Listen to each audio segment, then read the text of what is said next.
Digital imaging expert and the president of Village Labs in Tempe, Arizona. Jim has spent years studying the images of UFOs, and he knows how to spot a hoax. Jim, explain your setup backstage. Hi, Will. Well, what I brought with me today is a high-performance portable computer. We have loaded onto it some very useful image processing tools so that we can scan pictures and look at them and the properties of light and edges, which tell us a lot about how a picture is put together. And how can you help us in our task today? I hope to be able to lead us through a series of questions and answers about how the pictures could be faked, and when we see real pictures, what kind of properties they have. Okay, well, thanks for joining us. Now, a few weeks ago, we asked a respected parapsychologist to try and photograph a ghost that was allegedly haunting a restaurant. Here's what happened then. Take a few photographs here.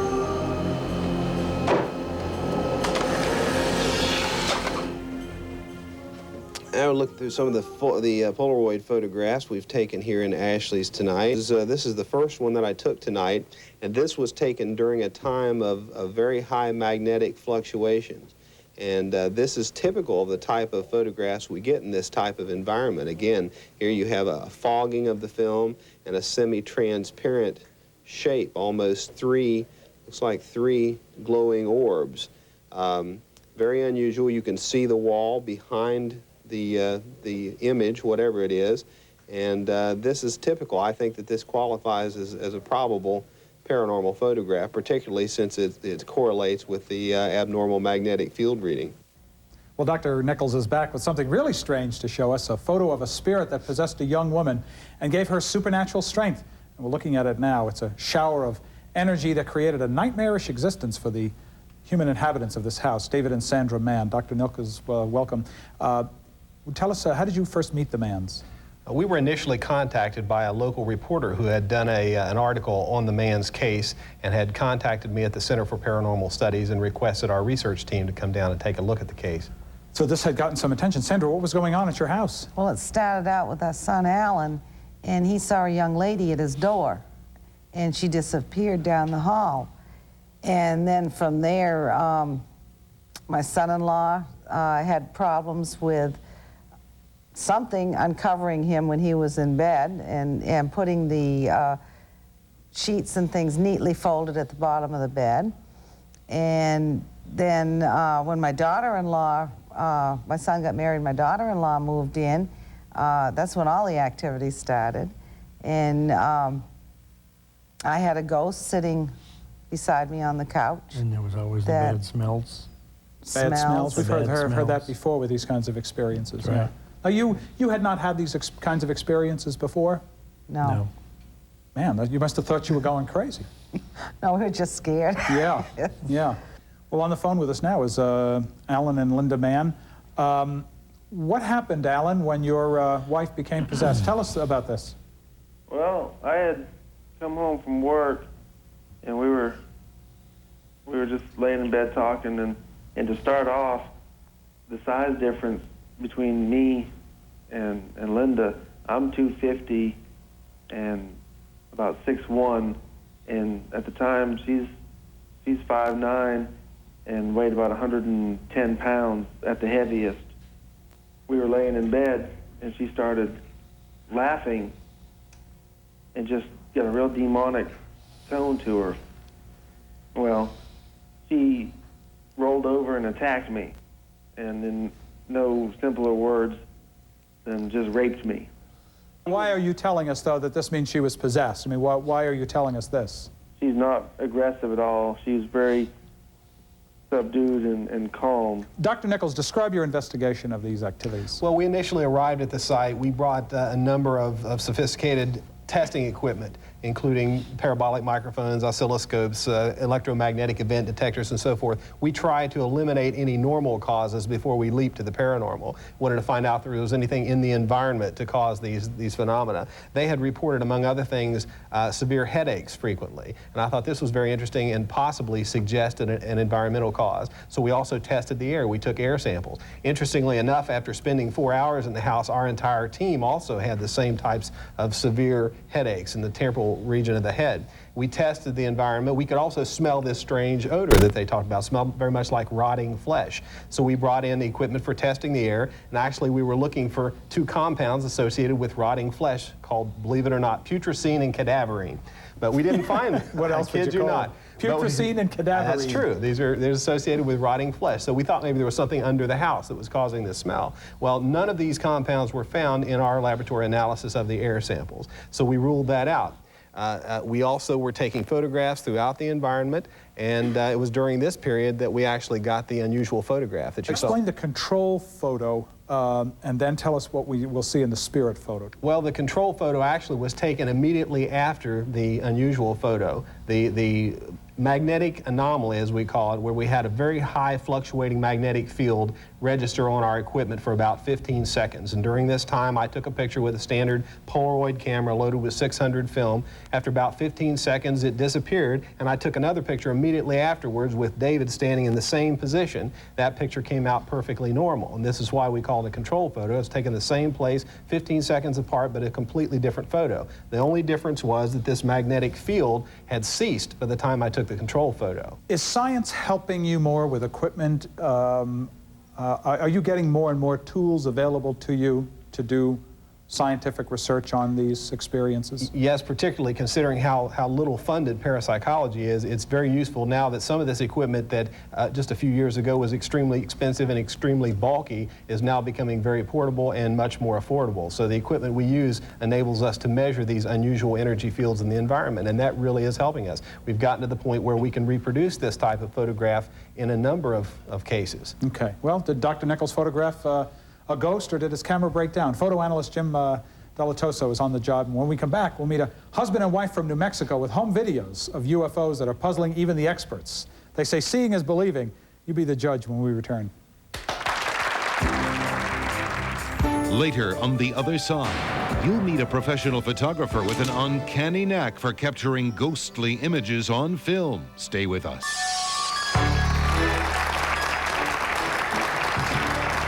To the other side.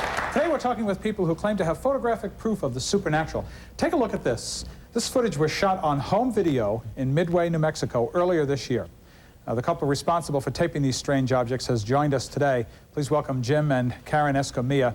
Jose, when did you first see these objects? First saw them March 5th of this year, and it was broad daylight. It was on a Saturday afternoon, and my brother and sister called me. I was in Roswell and working on my computer, and they told me to come out. There were UFOs out there. So I rushed out there, and sure enough, we captured 16 minutes of what I thought was the only encounter we'd have. How about you? And first time you've seen them? March 19th. We decided to see if they were still out there, because we picked up some strange things on that first tape, and brought my camera out there along with the other camera, and sure enough, we started picking up UFOs. And what you're saying is that you subsequently now say that these are common experiences. Now they're very common. Yeah. You see At them least to us, all the yeah. time, yeah.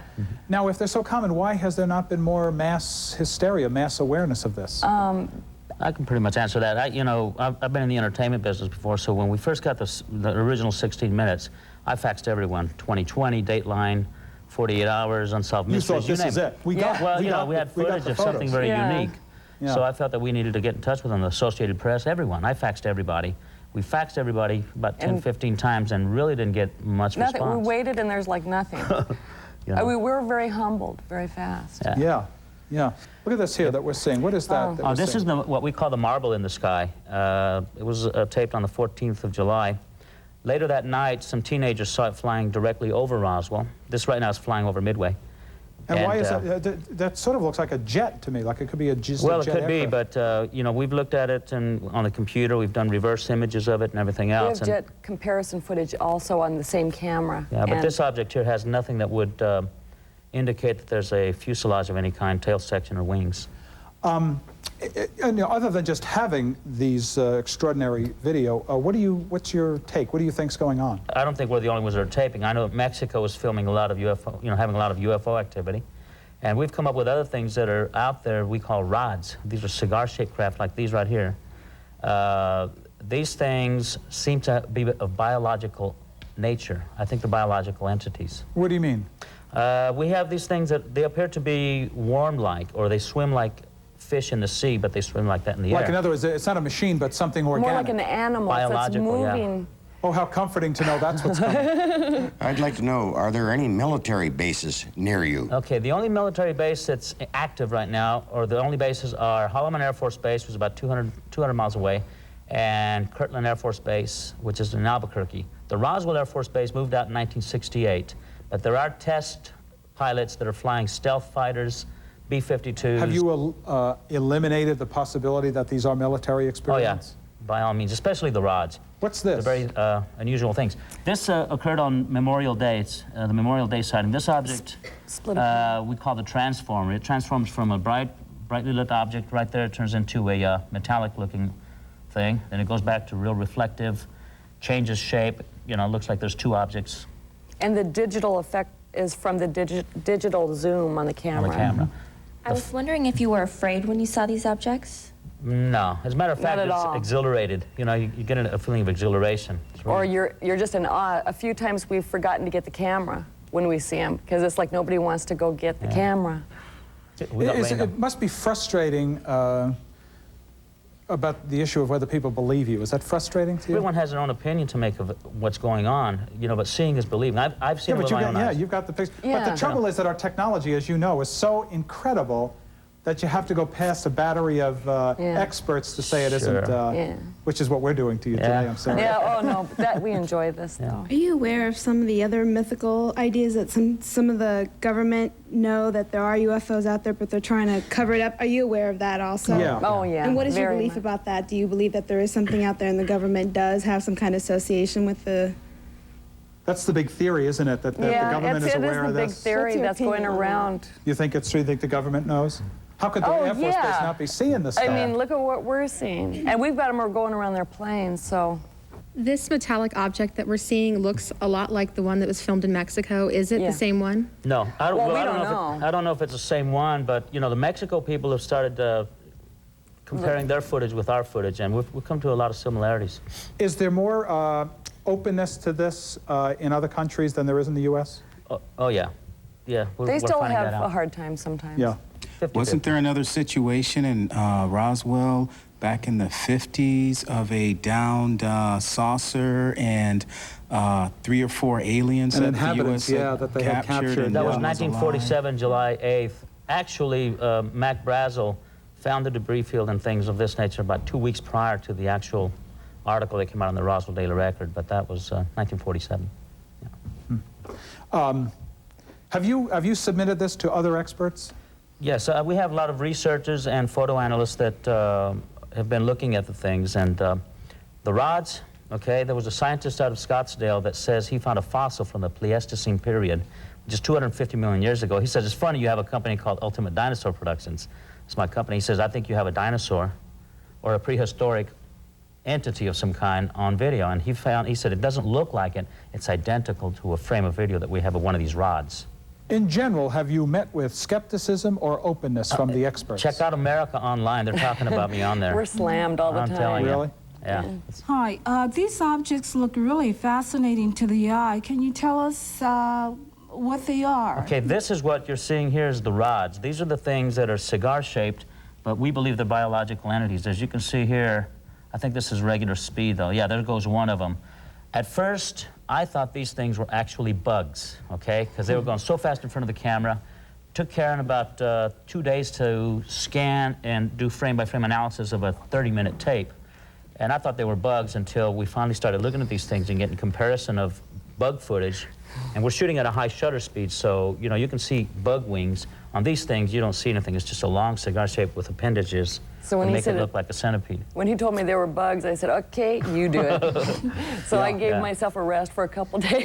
Humongous bugs in the sky. Real big, 70 feet. What do you think? You persuaded by this? What do I you have think? something to say, too. That's really. I just got a book today from, it was written by Trevor James Constable. And in 1958, he was referring to UFOs that he called critters in the atmosphere, invisible critters. Now, these rod things, one of the scientists brought out in Scottsdale, Arizona, he told me, he says, just like the hummingbird. Hummingbird, you never realized existed until they filmed it. because it goes so fast. How would you know that anything like that You don't exists see it. until you find it? Same thing with these entities or these rods. Until we found them on video and we slow the action, I mean, these things are huge. Until we saw them, now other people are starting to see them. Well, Jim Dilettoso is analyzing this footage as we speak, and we'll check back with him later to get his opinion. When we come back, we'll see a grisly photograph that defies explanation. What it appears to show is a headless man who seems very much alive. Stay with us. Are they real or faked?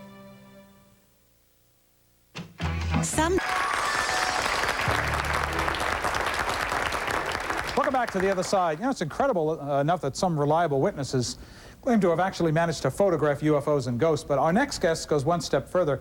Nancy Bender says she regularly snaps off pictures featuring ghosts and spirit energy. Nancy, forgive my skepticism, but how come you're so lucky? Well, actually, I don't consider myself lucky. I'm scared to death when that happens. But you say you can regularly photograph Yes, spirits but I and don't ghosts? see them as I'm photographing them. They just show up on my film after it's developed. Why do you think you have this ability? Well, ever since I was a child, I had psychic things happening to me. I lived in a haunted house, and I've had out-of-body experiences, you know, a lot of different things. So it's a lifetime experience. And I am a professional photographer. I've been doing that for 17 years. My works have been nationally published. Well, let's take a look at some of your ghosts. All right, here he is. Is this an attic that we're in? Yes, it's an old attic. It's about 10 miles from where I live in Ohio. And I just went up to photograph him because the family was always terrified of going up there, especially at night. And sometimes they would hear sounds coming out of there. So I just went up to see what I could get. And I was really shocked when I got it back. I had taken 3 photographs. 2 were blank. This one was in the middle. And it's a man standing there? Yes, it appears to be a man. From the waist up, he's translucent. And from the waist down, it's solid. Here you can see his hand, but he's going backwards.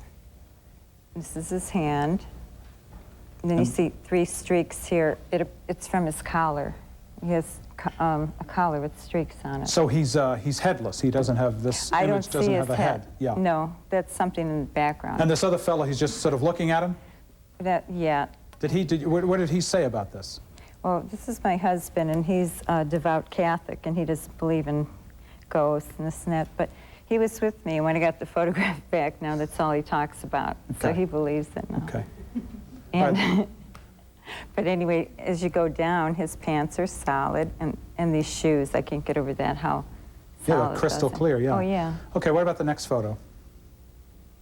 Some nuns. Now, this is in St. Patrick's Cathedral.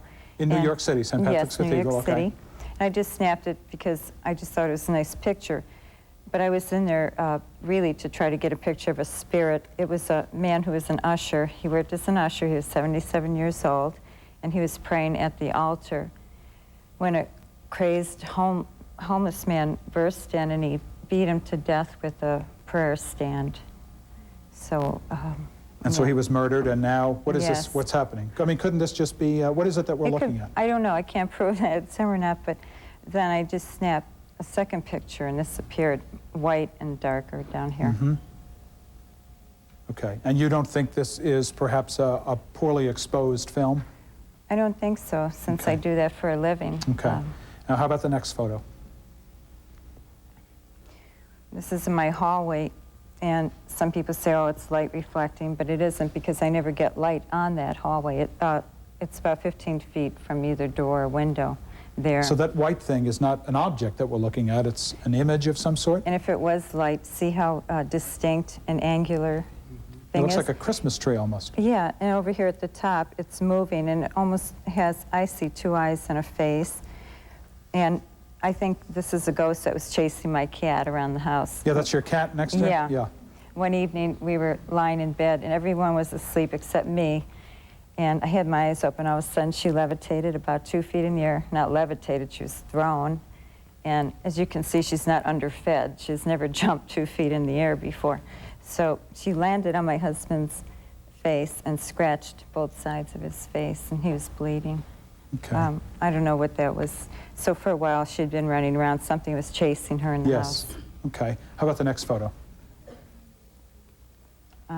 This is my nephew opening a Christmas present that his grandmother bought him before she died. She knew she probably wouldn't be around long. She had cancer. She died just before Christmas, in other words? Yes, about 2 weeks before. And here, he had already opened it, and he's playing with it. As you can see, there's something here looking, the eyes are looking at him. And okay. I just felt that she came back maybe to see if he liked his present. Okay. Okay. Now these are, okay, what's this here? Mm-hmm. Well, this is on Mother's Day, and I was just taking a roll of film for Mother's Day, and this was in the middle of the roll, and when I got it back, I couldn't believe it. Just completely blocked my mother out, this whole area. Mm-hmm. And I thought that meant maybe she was sick, because that's happened before. If you see any dark energy around someone, that means that they could die, or they're very sick at the moment. So if that bad aura appears, then that could mean doom for the person. But what it was, my grandmother died exactly to the day, a month later, and somebody summoned, I was just summoned to her bedside, and I stayed there about an hour, and she just happened to pass away. I was the only one there, so I don't know what that connection was. So she did indeed die. Oh, yeah. Well, this is George Vyeth from Pasadena. You also have brought some photos. Tell us what we're looking at. We're going to see a photo now, I guess. What is this? Yes, my wife and I recently moved into an old house in South Pasadena, and we heard noises in the garage. So I went out there with her to look around, and while there, I took some pictures of her, and this came out on the film. Now, whatever this is, I'm not sure. Maybe it was something that was making the noises, or something like that. Okay. You have any other photos? I think we have another one. I shot another picture of her here, and she was in deep thought at the time. She was remembering the home that we just recently had left, and it seemed like whatever was in the picture making these colors were just, being exposed on the film. So you believe these photos prove that there are ghosts? These are ghosts? Well, yes. Not really. What are you telling us, George? No, I'm a professional photographer in South Pasadena, and I created these photos last night. Okay, so you doctored these photos, and the results can look similar to what we have seen here with Nancy's photos. Nancy, what's your reaction to this? I mean, that this is easily duplicated. There's a lot of phonies, and anybody could doctor up anything, but mine are real, and I know they're real because I've had witnesses, and I get my photographs developed at the drugstore. Unless they're playing games with me, I don't know. How do you doctor a photograph? How do you create some of those images? Well, the first photograph you saw, I had my finger in front of the lens. And my father used to do that. Yes, in a lot of the family pictures. Your father would have your finger in front. And this particular photograph, I shot the picture of my wife first, and then I opened the back of the camera, and some light got into the back of the film and distorts it, and made the colors all over the picture. Do you believe that you can capture an aura or some other force in a photograph? I won't just out and say that you cannot. I've not seen any evidence of it myself. And as a photographer, you'd have an eye for this. Well, we've given Nancy's pictures to Jim Dilettoso, and I'm interested to see what he'll say about those images. When we come back, we'll see strange photographs of what some claim is the aura that surrounds all living things. Stay with us. Welcome back to The Other Side. Just what is an aura? Well, some say it's a field of pure energy that surrounds all living things. But if it exists, can it be photographed? Our next guest says yes, and she's brought photographs to prove it. Let's welcome Lois Julian. Thank you, Lois. Thank you. Just what is, it's called Kirlian photography. What is it, and how did you get involved with it? Well, I knew that Thelma Moss was doing some research work. She was one of the pioneers, and she was at UCLA. And I was very interested, so I met with her and was lucky enough to become one of her researchers. And the unique thing about Kirlian photography is that it doesn't use a camera, and it doesn't use a lens of any kind. In fact, it's really electrical photography.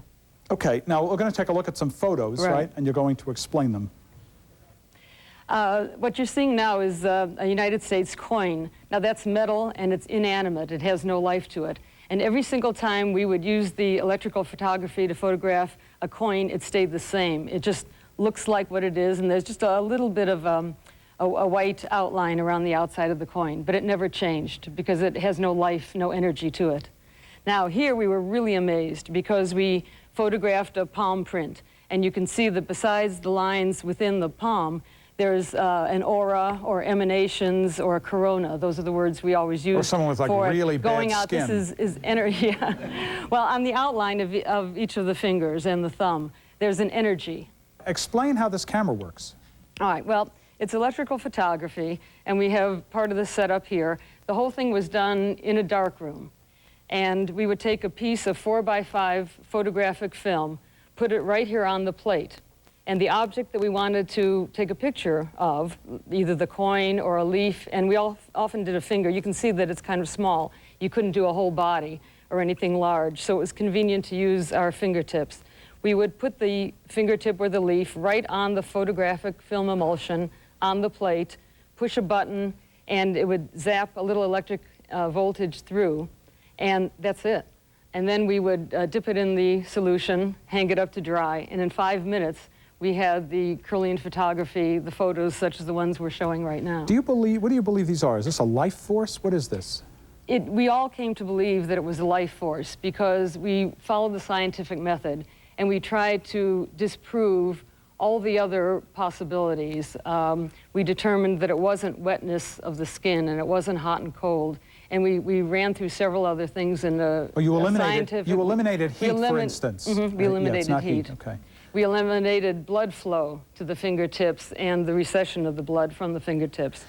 And what we were left with is energy. We can't see electricity, and yet we know it lights a bulb. And we can't see the radio waves, and we hear the sound on our radios, and the same with TV signal.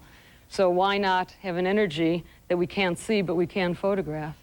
And now we have photos of an anxious and a relaxed person. Describe Right. these now. What you're seeing now is a relaxed person, and the corona or the aura around it is very large, and it's very even, and it's just nice and comfortable looking. That person is relaxed. By contrast, the anxious person is very uptight. I mean, that's a word that we use for someone So this who's is also uptight. a fingerprint, but It's there's the no same aura finger, around it. the exact same finger, same person. What we would do sometimes if any of us or any of the people working with us were anxious or uptight, we would photograph our fingers right away while we were in that emotional state. That's why it seems, it's so amazing, but it seems that this is a factor of our emotion because we're animate, we're human. So emotions changes the image that comes out in this photography. Yes, the results in the Kirlian photography Tell would us be about the different. experiments you did with alcohol. This was a lot of fun. We took a medical student and we gave him an ounce of bourbon every 15 minutes. The first Kirlian photograph of his fingerprint is at the very beginning of the test. That's this one here. Yeah, he hadn't had any alcohol yet. Here, he had 14 ounces, and you can see that he kind of is getting that rosy glow, both in person and he did in the Kirlian photography. This next photo is after he had consumed 17 ounces, and he was really all lit up. And after that, he got sick, and we couldn't do any more. Then he threw up on the image But as he thing. got more and more relaxed, that aura got larger. This is a photo of family interaction. Some of the fingertips of... These are fingertips of 3 members of a family. The child was undergoing therapy because her parents were very overpowering to her. So which is which now? Okay, the one in the upper left-hand corner that has no aura around it is the child. In other words, she is withdrawn in emotion because she's so overpowered by the parents. And the parents have a very large flare around each of their fingertips. And I went into the dark room with the patient, with the teenage girl, and we did our fingertips side by side. And in that photo, she and I both have the same even aura around our fingertips. In other words, she didn't withdraw when she was in with me, but as soon as her parents came in and they were smothering parents, they smothered even her So that's like an x-ray of a dysfunctional family. It is. They smothered her energy. Okay. You're quite right. Now you have a photo of a leaf. Okay, this is so exciting, and a lot of people have heard of this phantom leaf experiment. We took a leaf, plucked it off a plant, put it down on the piece of film, and photographed it. Then we removed the leaf from the film, being very scientific. We cut off the top portion of the leaf, put it back on a fresh piece of film, and when we took the photo, the entire leaf shows. So this is the energy left over from the leaf, from the part that used to be there.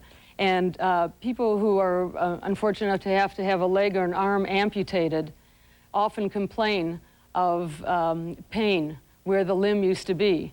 And this is very possibly the same effect. This is pretty accepted science at this point, isn't it? But other than putting your fingerprint on there, how do you take this into, say, a house that's allegedly haunted? And can you get a sense of an image that might be there? I mean, that's certainly the hope for the use of this technology. Yeah, we were limited by the size of the equipment and the size of the film. We only could use a 4 by 5 inch piece of film. The implications for this are possibly medical science, because when we tested tissue and rats' tails that had tumors, the rats had tumors or they were healthy rats, then you could see the differences in the outcome. And this could possibly lead to a medical diagnosis. Well, that'll be great, but we're really interested in finding ghosts with this. I think that's really the important use of this technology. Hi, I was wondering, are there other types of things you can use or photograph with this photography that you're doing? Yes, we tried various types of metal objects just to be sure that they all came out the same. And then we would very frequently pluck a fresh leaf off of a plant, and we would photograph the leaf over a period of time up to 2 weeks. And the resulting photo showed that this wonderful energy, this bioenergy, would diminish over time, yet the leaves still look the same. Well, when we come back, we'll hear the results of Jim Diletoso's photographic analysis. And for our guests, it's going to be the proverbial good news and bad news. If you do, we want to hear about it. Write us today at America's Hauntings, P.O. Box 290, Los Angeles, California, 90078. Please include day and evening phone numbers.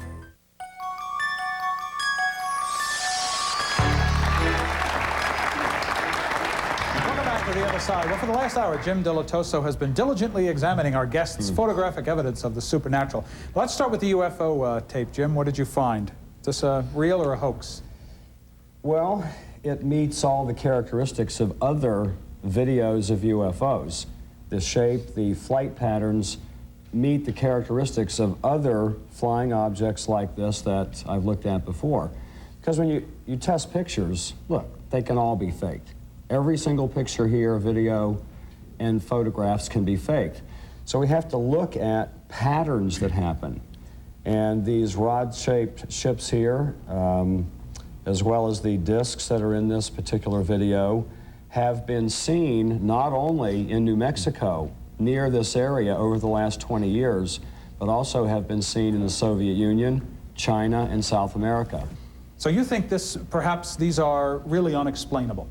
I think that these are large objects, a distance from the camera, a large distance from the camera, exhibiting unusual flight patterns. I'm not going to say that they are being piloted by aliens or Earth people, but they demonstrate very unusual flight patterns. Clearly something's in the sky. Clearly, yeah. Yes. What's your reaction to that? We agree. Duh, what a shock. Yeah, okay. What about Nancy Bender's headless ghost?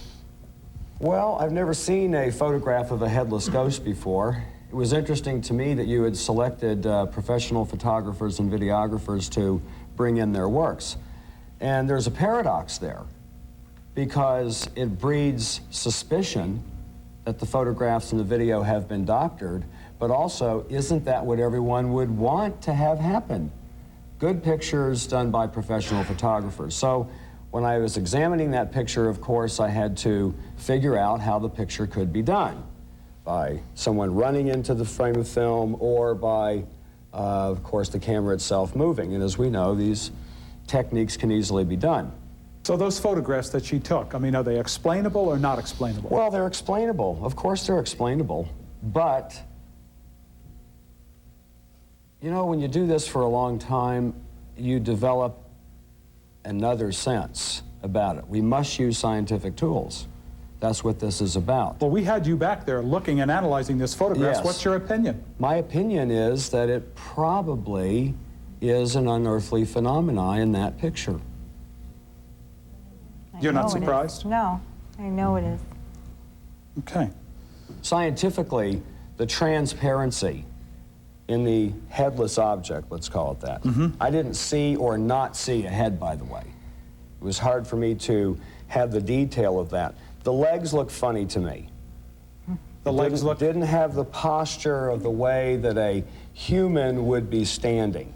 Looked like there could be a small child inside of there with Grandpa's sailor outfit on. On a scale of 1 to 10, where would you put that?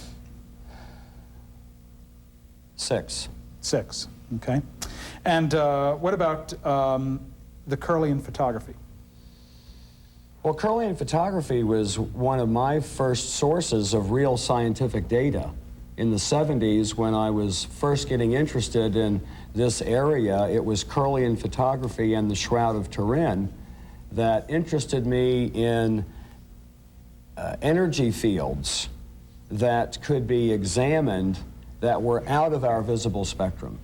And I fully agree that Kirlian photography is a very vital and important tool. So a scale of 1 to 10? 10. 10, yeah, unquestioned.